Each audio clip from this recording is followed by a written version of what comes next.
बांकीपुर विधानसभा उपचुनाव के लिए बीजेपी ने नीरज कुमार सिन्हा को अपना नया उम्मीदवार घोषित किया है। इसके पहले अभिषेक कुमार सिन्हा ने पारिवारिक कारणों से नामांकन वापस ले लिया था। अभिषेक कुमार सिन्हा के पीछे हटने पर अब सियासत तेज हो गई है। देखिए रिपोर्ट।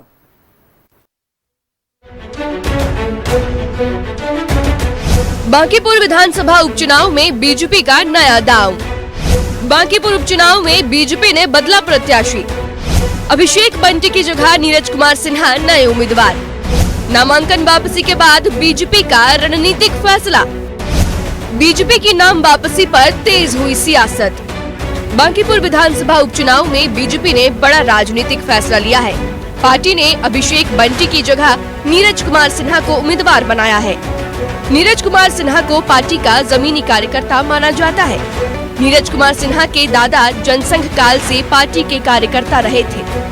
मंडल अध्यक्ष के रूप में नीरज कुमार सिन्हा ने 2 बार पार्टी की सेवा की है। टिकट मिलने के बाद नीरज सिन्हा ने पार्टी का आभार जताया। बांकीपुर का बेटा हूँ और राष्ट्रीय अध्यक्ष नितिन नवीन जी के मार्गदर्शन में मैंने काम भी किया है और उनके अनुसार किए गए और दिए गए जो आदेश है मैं उसका पालन करूंगा और सभी कार्यकर्ताओं के बल पे मैं चुनाव लड़ने जा रहा हूँ। बांकीपुर से बीजेपी ने पहले अभिषेक बंटी को प्रत्याशी बनाया था। अभिषेक बंटी ने गुरुवार को नामांकन किया था। शुक्रवार को अभिषेक बंटी ने पारिवारिक कारणों का हवाला देकर चुनाव लड़ने से पीछे हट गए। पारिवारिक कारण से विधानसभा उपचुनाव लड़ने में असमर्थ हूँ। मैं एक कार्यकर्ता के नाते निष्ठापूर्वक सेवा देते रहूंगा। बीजेपी की नाम वापसी पर विपक्ष ने तंज कसा है। संभावित हार के डर से विश्व की सबसे बड़ी पार्टी के प्रत्याशी पीछे हट रहे हैं। रेखा गुप्ता को जनता का अपार समर्थन मिल रहा। जनसुराज बीजेपी की बी टीम है। नाम में दिलचस्प जो तस्वीर है अब तो खुल गया। अब भारतीय जनता पार्टी ने अपना उम्मीदवार वापस ले लिया। कार्यकर्ता की बलि चढ़ा दी अभिषेक बंटी की। कार्यकर्ता निराश हो गए हैं। मैं जानता था रेखा गुप्ता जो राष्ट्रीय जनता दल महागठबंधन की जो उम्मीदवार हैं, इनकी मजबूत पकड़ ने भारतीय जनता पार्टी और एनडीए की नींव हिला करके रख दी। जिस तरीके से आज पारिवारिक कारण बताकर रणछोड़ साबित हुए, वो स्पष्ट होता है कि भारतीय जनता पार्टी अपने प्रत्याशित हार से डरी हुई है। जिस तरीके से कांग्रेस ने कल महागठबंधन के राजद के प्रत्याशी को समर्थन देकर पूरा माहौल बदल दिया। बल के आगे कोई बल नहीं है। अभी तक आपने देखा था कि बीजेपी के डर से दूसरे पार्टियों के उम्मीदवार भागते थे। ये दूसरे पार्टी के उम्मीदवारों को सीबीआई ईडी का डर दिखाकर, किसी को खरीद कर, किसी का नामांकन कैंसिल कराकर ये लोग उम्मीदवार बदलवाते थे। और आज ऊपर वाले ने इनके साथ ही इंसाफ कर दिया। पहली ही लड़ाई में इनका उम्मीदवार भाग गया। बांकीपुर विधानसभा सीट से बीजेपी का टिकट मिलना जीत की गारंटी माना जाता है। ऐसे में अभिषेक बंटी की दलील किसी को हजम नहीं हो रही। नीरज कुमार सिन्हा के मैदान में आने से मुकाबला और रोचक हो गया है। आरजेडी से रेखा गुप्ता और जनसुराज से प्रशांत किशोर बांकीपुर में खूब पसीना बहा रहे हैं। पटना से न्यूज़ 11 भारत के लिए रोहित के साथ उत्कर्ष की रिपोर्ट। बांकीपुर विधानसभा उपचुनाव को लेकर देखिए सियासी सरगर्मी बढ़ गई है। ये तो रही पूरी कुलजमा राजनीतिक गलियारों की बात, लेकिन भारतीय जनता पार्टी के खेमे में आज का दिन खास तौर पर बांकीपुर उपचुनाव को लेकर हलचल भरा रहा। अभिषेक सिन्हा, जिनका नाम बीजेपी ने आगे किया था, वो बांकीपुर विधानसभा उपचुनाव के लिए बीजेपी के प्रत्याशी के तौर पर नामांकन भी दाखिल कर चुके थे। लेकिन आज देर शाम एक खबर आती है कि अभिषेक बंटी चुनाव नहीं लड़ना चाहते हैं। उन्होंने नामांकन वापस लेने का ऐलान कर दिया और कुछ ही मिनटों के बाद एक और नए नाम की घोषणा होती है। वो नाम था नीरज सिन्हा, जिन्हें भारतीय जनता पार्टी ने अपना प्रत्याशी बनाया है। देखिए, बांकीपुर ये वो सीट है जिसे बीजेपी का गढ़ माना जाता है। अभी मौजूदा बीजेपी के राष्ट्रीय अध्यक्ष नितिन नवीन वहां से लगातार चुनाव जीतते आए हैं। नितिन नवीन के पिताजी भी नवीन कुमार सिन्हा वो भी लगातार चुनाव जीतते आए थे। तो ऐसे में बांकीपुर की ये सीट हमेशा से भारतीय जनता पार्टी के दुर्ग के समान मानी जाती है। अब चूंकि रेखा गुप्ता को इस चुनावी समर में उतारा गया है, तो रेखा गुप्ता जो राष्ट्रीय जनता दल की टिकट पर चुनाव लड़ रही है, उनके समर्थकों का या उनके पार्टी के लोगों का कहना है कि देखिए रेखा गुप्ता के चुनाव में उतरने के कारण भारतीय जनता पार्टी में हताशा है। इसी वजह से अपना नाम वापस अभिषेक बंटी ने ले लिया है। लेकिन ये दावे, ये वादे एक तरफ, दूसरी तरफ एक तीसरा खेमा भी है जिसका नेतृत्व प्रशांत किशोर कर रहे हैं। जनसुराज पार्टी के संस्थापक खुद इस बार बांकीपुर के रण में अपनी किस्मत आजमा रहे हैं। लगातार सभाएं कर रहे हैं, ताबड़तोड़ चुनावी रैलियां कर रहे हैं, गली गली जाकर अपने पक्ष में मतदान की अपील कर रहे हैं। हालांकि अब तक उन्होंने नामांकन दाखिल नहीं किया। जो खबर है कि नामांकन के आखिरी दिन यानी कि 13 जुलाई को प्रशांत किशोर नामांकन करेंगे। लेकिन प्रशांत किशोर जितने बड़े कद के आदमी या कद की शख्सियत राजनीतिक गलियारों में है, उसका परिणाम विधानसभा चुनाव में नजर नहीं आया था। जनसुराज पार्टी से लोगों को काफी उम्मीदें थी, लेकिन उम्मीद के विपरीत जाकर जनसुराज पार्टी ने परफॉर्मेंस किया था। इस बार पूरी ताकत झोंकते हुए नजर आ रहे प्रशांत किशोर, चूंकि उन्हें लग रहा है कि हो सकता है कि बांकीपुर से उनकी इनिंग की शुरुआत हो जाए। यानी बांकीपुर विधानसभा उपचुनाव में अगर प्रशांत किशोर जीतते हैं तो जनसुराज पार्टी के वो पहले विधायक बनेंगे। लेकिन दूसरी तरफ राष्ट्रीय जनता दल और भारतीय जनता पार्टी में जो कांटे की टक्कर मानी जा रही है, या यूं कहें जो मुकाबला सीधा सीधा का होता नजर आ रहा, उसमें अब कांग्रेस ने राष्ट्रीय जनता दल के उम्मीदवार को समर्थन देने का ऐलान कर दिया। अब यह रही बात कि क्या कुछ राजनीतिक गलियारों में चल रहा है। दूसरी तरफ चलते हैं, समीकरणों पर बात करते हैं। एक तो कायस्थ बहुल यह सीट हमेशा से रहा है। कायस्थ समुदाय के लोगों की जनसंख्या बांकीपुर में निर्णायक है। मतलब अगर कायस्थ समुदाय किसी एक प्रत्याशी को एकमुश्त वोट डालता है तो उस प्रत्याशी की जीत करीब करीब तय हो जाती है।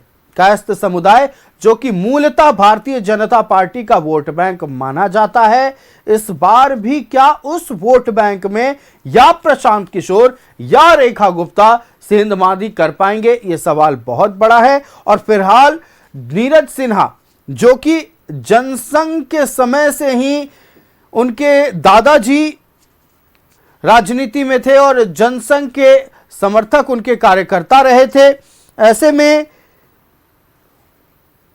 नीरज कुमार सिन्हा पर भरोसा जिताना भारतीय जनता पार्टी के लिए कितना लाभदायक होगा, यह तो खैर 3 अगस्त को पता चलेगा। लेकिन मौजूदा दौर में यह कहा जा सकता है कि पूरे बिहार की नजर इस वक्त बांकीपुर पर टिकी हुई है।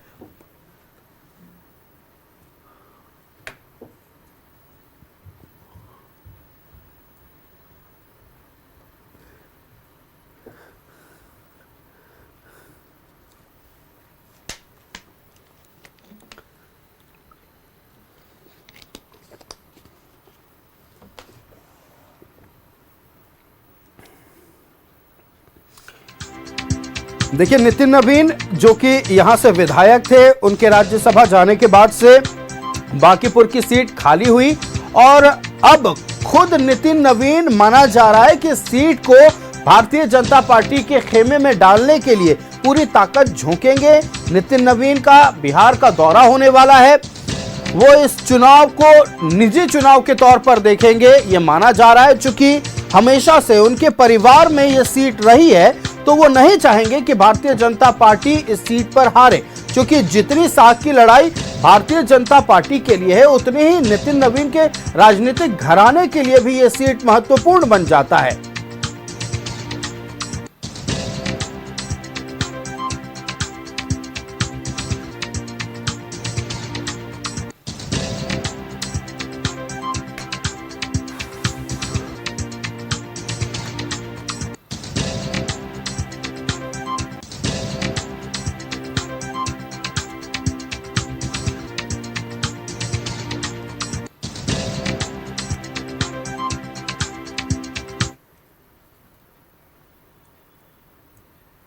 संवाददाता रोहित हमारे साथ पटना से लाइव जुड़ रहे हैं। रोहित, देखिए, पूरी तरह से चुनावी संग्राम की सरगर्मी अब साफ तौर पर नजर आने लगी है, जहां एक तरफ भारतीय जनता पार्टी के खेमे में आज का दिन हलचल भरा रहा, चूंकि अभिषेक कुमार सिन्हा, जिनका पूरा नाम है, वो नामांकन भी दाखिल कर चुके थे, वो कार्यकर्ताओं के बीच भी जा रहे थे। लेकिन आज देर शाम खबर आती है कि उन्होंने पारिवारिक कारणों का हवाला देकर चुनाव लड़ने से इनकार कर दिया, यानी नामांकन वापस ले रहे हैं।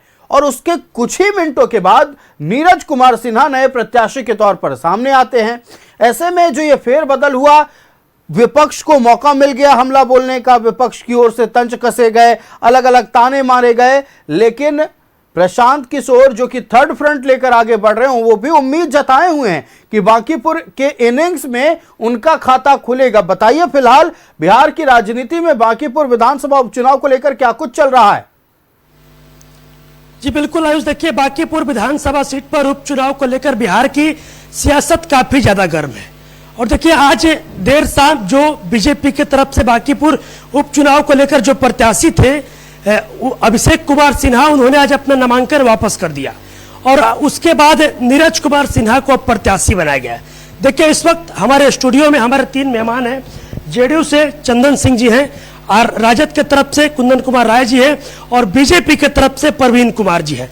सबसे पहले आयुष, हम परवीन कुमार जी से जानने की कोशिश करेंगे कि आखिर क्या कुछ चूक हो गया आनन फानन में अभिषेक कुमार सिन्हा और बंटी को आखिर नॉमिनेशन जो नामांकन था उनका आखिर वापस क्यों लेना पड़ा, क्या कुछ पूरा माजरा रहा? देखिए, अभिषेक कुमार सिन्हा जी ने सारी बातें प्रेस में आके साफ कर दी है।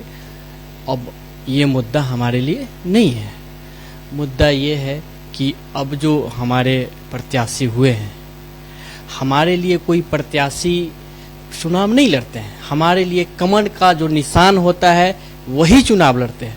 अभी एनडीए ही हमारे मतलब जो प्रत्याशी के रूप में है, तो हम एनडीए एकजुट होकर चुनाव में हैं और मजबूती से हैं, और जो काम किए हैं हमारे राष्ट्रीय अध्यक्ष जी, उनको गिनाने का काम कर रहे हैं और विकसित बिहार के सपनों को आगे ले जाने का काम करेंगे।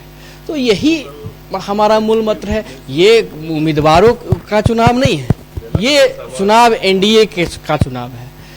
तो इसमें कोई बड़ी बात नहीं है, और सारी बातें जो है अभिषेक बंटी जी ने अपने प्रेस कॉन्फ्रेंस में साफ कर ही दी है, इसमें बोलने की जरूरत कहाँ है। देखिए, मेरे साथ जेडीयू के चंदन सिंह भी है जो कि एनडीए के सहयोगी है। लगातार चंदन जी, अब विपक्ष को मौका मिल गया है, विपक्ष तो बोल रहा है कि हार के डर से अभी सही रन छोड़कर भाग गए। देखिए, विपक्ष के पास बोलने के लिए कुछ है क्या? बांकीपुर विधानसभा से आदरणीय नितिन नवीन जी विधायक थे, और इस बिहार को जो सम्मान मिला है कि दुनिया की सबसे बड़ी पार्टी में राष्ट्रीय अध्यक्ष बनाए गए हैं, तो ये तो हमारे लिए, पूरे बिहार के लिए सम्मान की बात है। अब वहां से भारतीय जनता पार्टी ने अपने जमीनी कार्यकर्ता को अवसर दिया, अभिषेक जी को। अब किसी कारणवश उन्होंने स्पष्ट किया है कि मैं असमर्थ हूं लड़ने में, और उनका जो पर्चा बांट रहे थे नीरज जी, उनको अवसर मिला है। ये बहुत बड़ी बात है, ये कोई साधारण बात नहीं है कि भारतीय जनता पार्टी ने एक पर्चा बांटने वाले को भी विधानसभा में बैठाने के लिए सोचती है। लेकिन बाकी जो प्रत्याशी हैं वो क्या सोचते हैं, आप देख लीजिए। आप उनका आर्थिक सर्वे करा लीजिए, करोड़पति लोग बैठे हुए हैं जो भारतीय जनता पार्टी को आज आईना दिखाने का प्रयास कर रहे हैं। उनका तो अभी उनके पार्टी के वरिष्ठ नेता मंच से कह रहे थे कि तेजस्वी प्रसाद यादव को जनता से मिलना चाहिए। अपने कार्यकर्ताओं से भी मुलाकात नहीं करते हैं, और उनके प्रत्याशी जब पर्चा दाखिल करते हैं तो तेजस्वी जी उपस्थित भी नहीं रहते हैं। एक अति पिछड़ा की बेटी जब प्रत्याशी बनाई जाती है तो आदरणीय राबड़ी देवी जी भी उपस्थित नहीं रहती हैं। तो ये तो स्पष्ट है, बांकीपुर में अब ये रिकॉर्ड टूटना है कि सबसे ज्यादा मतों से नीरज जी चुनाव जीते, रिकॉर्ड टूट जाएगा। अभी हमारे भारतीय जनता पार्टी के साथी ने क्या कहा कि यहां व्यक्ति विशेष नहीं है एनडीए में, यहाँ एक निशान जो है, जब उस पर मोहर लग गया 5 पांडवों का एनडीए रूपी, आज आपने देखा होगा कि माननीय सम्राट चौधरी जी के पास पूरे बिहार के हमारे एनडीए के जो सभी जिलाध्यक्ष हैं किस तरीके से एकजुट हुए, ग्राउंड पर हम लोग काम करते हैं और उस काम का असर दिखता है। भारतीय जनता पार्टी ने अपने बूथ के एक कार्यकर्ता को अवसर दिया है और कोई ताकत विधानसभा में बैठने से उनको नहीं रोक सकती है। मैं बस इतना ही कहूं। देखिए, राजद के कुंदन जी भी है। कुंदन जी, बोल तो रहे किस बार रिकॉर्ड टूटेगा? बिल्कुल टूटेगा, और टूटेगा। किस बात की टूटेगी इनको भी पता है, और किस बात की टूटी है ये हमारे एनडीए के सहयोगी साथी अभी हैं, ये भी इनको भी पता है। जैसा कि अभी हमारे साथी ने जिक्र किया, जेडीयू के साथी ने भी जिक्र करा है कि अति पिछड़ा समाज की बेटी को नॉमिनेशन पर वहाँ उपस्थिति नहीं रही, तो क्या इनका जो अभिषेक बंटी जी को इन्होंने जो टिकट दिया, फिर काटा, हटाया, सटाया, सब कुछ करके जो बेड़ा गर्क किया, क्या उनके नॉमिनेशन में सम्राट चौधरी थे? क्या उनके नॉमिनेशन में प्रधानमंत्री मोदी आ गए थे? अरे भैया, बोलिए उतना ही जितना जरूरत पड़े, है ना। अब रही बात हमारे प्रत्याशी रेखा गुप्ता जी हैं, और वो उनका घोषणा हुई कि हमारे पार्टी से महागठबंधन समर्थित राजद प्रत्याशी हैं, और आज तक पार्टी उनके साथ खड़ी है और आगे लड़ेंगे। हम लोग मजबूती से जीतने भी जा रहे हैं, जीतने जा रहे हैं। और भारतीय जनता पार्टी एनडीए प्रत्याशी और एनडीए का जो है हार पूरा मीडिया आज देख रही है, आप भी देख रहे हैं। आज हमें बुलाए हैं तो इसी को बस सर्टिफाइड करने के लिए बुलाए हैं कि आप आकर के कह दीजिए कि हार रही है। हार की बौखलाहट में प्रत्याशी चेंज करना, ये आपकी मीडिया कह रही है, लेकिन आप ये जान लीजिए कि तेजस्वी प्रसाद यादव की मास्टर स्ट्रोक का ये जलवा है जो प्रत्याशी को बदलना पड़ गया। तेजस्वी का मास्टर बिल्कुल अति पिछड़ा समाज की बेटी को प्रत्याशी बना करके उन्होंने मास्टर स्ट्रोक को साबित किया, मास्टर स्ट्रोक उन्होंने खेलने का काम किया, जिसके चलते भारतीय जनता पार्टी को अपने प्रत्याशी को बदलना, और बौखलाहट, इतनी बौखलाहट है बदलने की कि पता भी नहीं चलता। लेकिन मैं तो इस कड़ी में एक लाइन और कहूंगा कि कहीं ना कहीं भारतीय जनता पार्टी महिमा मंडल भी लोग कर रहे थे कि आम कार्यकर्ता को टिकट दिया गया, आम कार्यकर्ता बांकीपुर से उपचुनाव लड़ेंगे, लेकिन चलिए सब कुछ मान रहे थे कि कार्यकर्ता तो थे। हमने देखा उनकी माँ की आंखों में खुशी की आंसू, उनके पिताजी की आंखों में खुशी के आंसू, उनके आंखों में खुशी का आंसू, अभिषेक बंटी जी का।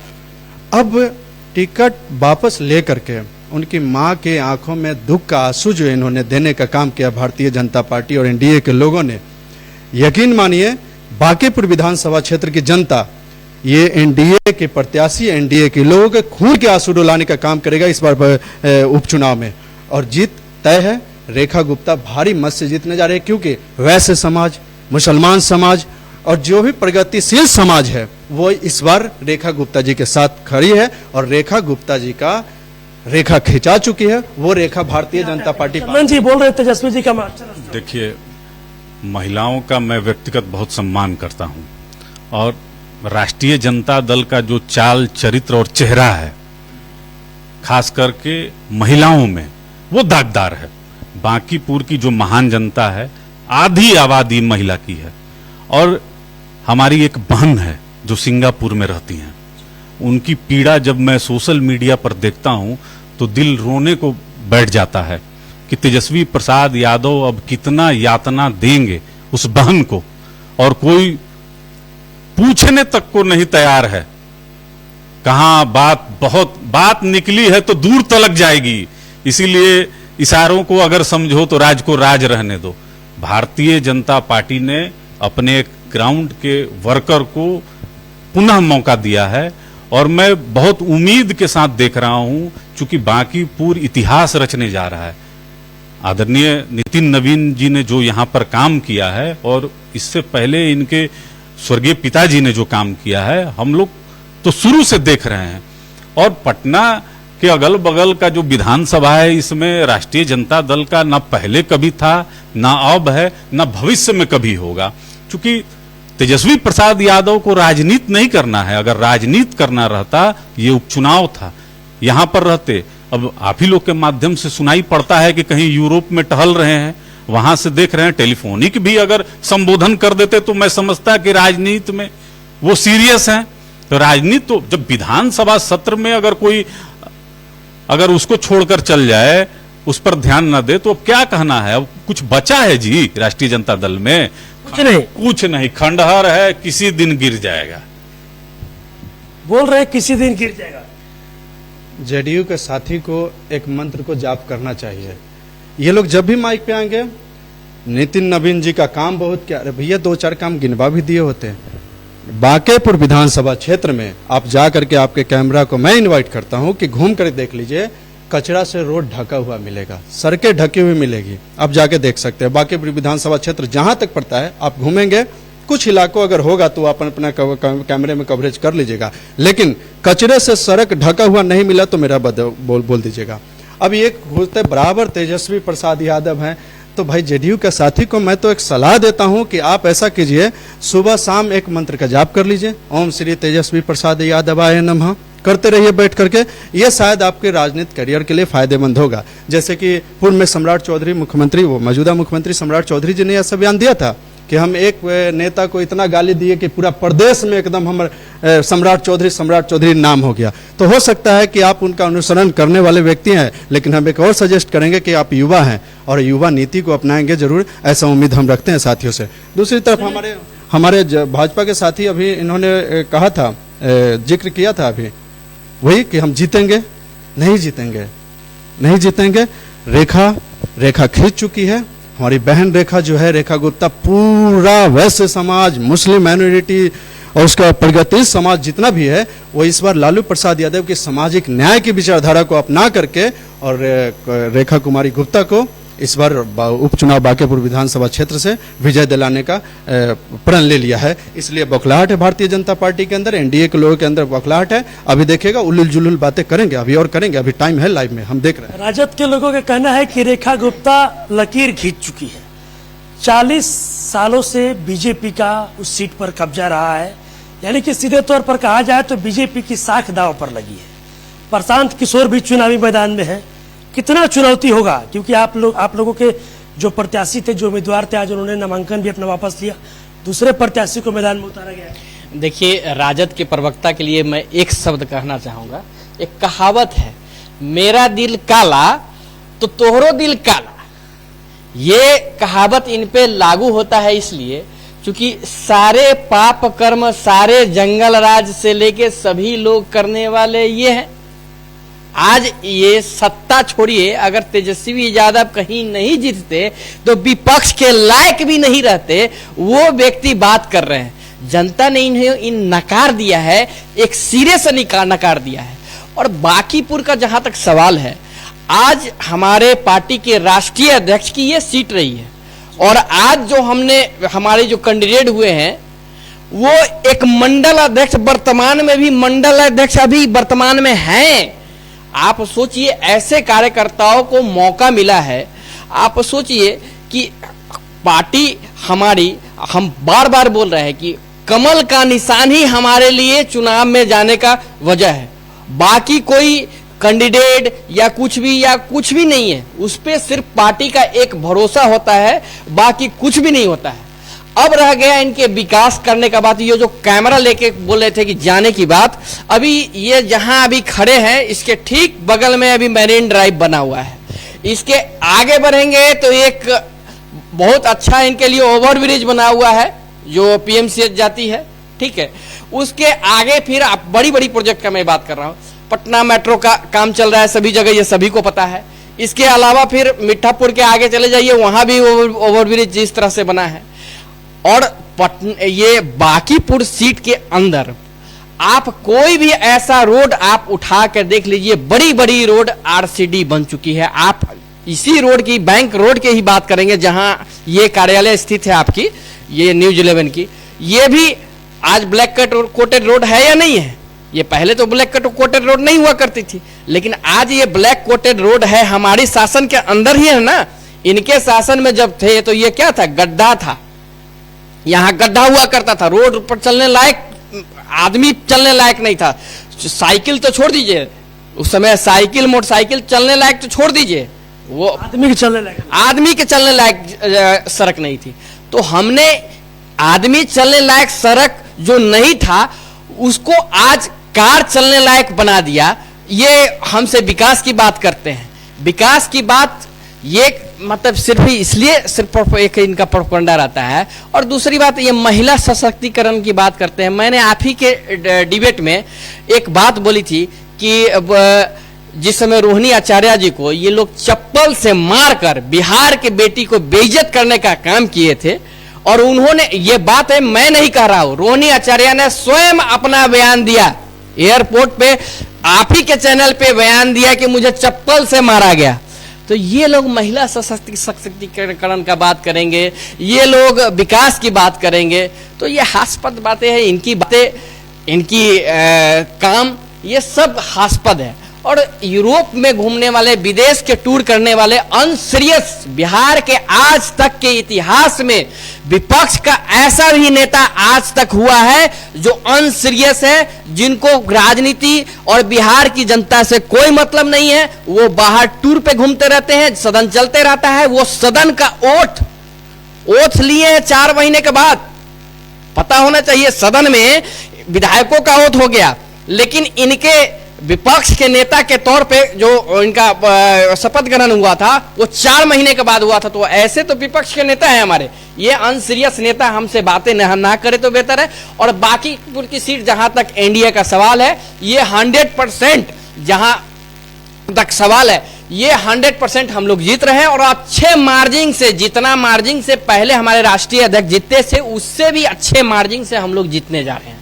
चंदन जी, एक सवाल है कि जिस तरीके से बांकीपुर को अगर देखा जाए तो त्रिकोणीय मुकाबला देखने को मिल रहा है। एक तरफ प्रशांत किशोर, दूसरी तरफ अगर देखा जाए तो रेखा गुप्ता, जो कि 25 के चुनाव में जब वो थी, राजद की उम्मीदवार थी, उस दौरान 46,000 समथिंग जो वोट था वो रेखा गुप्ता का आया था। और इस बार रेखा गुप्ता का नारा है 40 साल बनाम 4 साल। कितना चुनौती होगा एनडीए गठबंधन के लिए? देखिए, ये माहौल तो आपके चैनलों पे चलते हैं कि त्रिकोणीय मुकाबला है। कोई मुकाबला नहीं है। भारतीय जनता पार्टी के ग्राउंड के प्रत्याशी हैं और ऐसा हम मानते हैं कि कोई मुकाबला नहीं है, क्योंकि गठबंधन जो हमारा एनडीए का है वो अटूट है और सभी कार्यकर्ता, नेता इसमें लगे हुए हैं। और चूंकि देखिए 20 साल से बिहार के पूर्व मुख्यमंत्री आदरणीय नीतीश कुमार जी का जो विकास का मॉडल रहा है, और वर्तमान में आदरणीय सम्राट चौधरी जी ने जो सुशासन का मॉडल दिखाया है, इससे बहुत कार्यकर्ताओं को लाभ मिला है, जनता को इसका लाभ मिला है। विजन स्पष्ट है, केंद्र में मोदी जी हैं, बिहार में सम्राट चौधरी जी हैं, तो जो डबल इंजन की सरकार है उसका लाभ जनता को मिल रहा है, हर एक योजना का लाभ मिल रहा है, महिलाओं को उनका उचित प्रतिनिधित्व मिल रहा है। और सबसे बड़ी बात है कि पॉलिटिकल कार्यकर्ता जो होता है उसमें उचित प्रतिनिधित्व मिलता है। लेकिन वहीं आप देख लीजिए, अगर राष्ट्रीय जनता दल में आपको याद होगा कि 2025 के बिहार विधानसभा में राष्ट्रीय जनता दल के गेट पे कुर्ता फाड़ के कार्यकर्ता लौटते हुए, रोते हुए दिखाई दिए हैं। और इनका जो इंडिया गठबंधन है उसमें आपसी तालमेल नहीं है, अभी भी नहीं है, ग्राउंड पे नहीं है। कांग्रेस अलग बयान दे रही है, राष्ट्रीय जनता दल अलग बयान दे रही है, इनका कोई गठबंधन धरातल पे नहीं है। तो लड़ाई में तो है भी नहीं। साफ तौर पर आरोप लगाया जा रहा है महागठबंधन और इंडिया ब्लॉक को लेकर कि धरातल पर इनका कोई गठबंधन नहीं है। 40 साल से बांकीपुर की सीट बीजेपी के खाते में रही है, इस बार भी वही होगा। कोई दो तरफा या त्रिकोणीय मुकाबला नहीं है, फिर जीत बीजेपी की होगी, यह दावा किया जा रहा है। दूसरी तरफ राष्ट्रीय जनता दल का कहना है कि रेखा गुप्ता मजबूत उम्मीदवार हैं और 40 साल बनाम 4 साल की लड़ाई में इस बार जीत रेखा गुप्ता की हो सकती है। ये दावे हैं। रोहित, आपका हमारे साथ जुड़ने के लिए और अलग अलग राजनीतिक दल के प्रतिनिधियों की बात दर्शकों तक पहुंचाने के लिए बहुत शुक्रिया। तो 11 स्पेशल में फिलहाल इतना ही, मुझे दीजिए इजाजत। देखते रहिए न्यूज़ 11 भारत।